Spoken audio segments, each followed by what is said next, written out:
Hi friends, ఈ వీడియోలో మనం టమాటా బాత్ ఎలా తయారు చేసుకోవాలో చూద్దాం.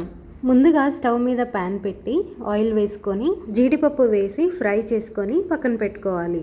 ఇప్పుడు అదే ప్యాన్లో 1 కప్పు బొంబాయి రవ్వ వేసుకొని వేయించి పక్కన పెట్టుకోవాలి. ఇప్పుడు తగినంత నూనె వేసుకొని ఆవాలు, మినప్పప్పు, పచ్చిశనగపప్పు వేసి వేగాక కట్ చేసి పెట్టుకున్న పచ్చిమిర్చి, ఆనియన్, కరివేపాకు, అల్లం వేసి అవి కాస్త వేగాక టమాటా ముక్కలు, రుచికి సరిపడా సాల్ట్, చిటికెడు పసుపు కూడా వేసి మగ్గిన తరువాత 3 కప్పుల వాటర్ పోసుకొని అవి మరుగుతున్నప్పుడు రవ్వను కూడా వేసుకొని బాగా కలిపి ఉడికిన తర్వాత వేయించి పెట్టుకున్న జీడిపప్పును కూడా వేసుకొని స్టవ్ ఆఫ్ చేసుకోవడమే.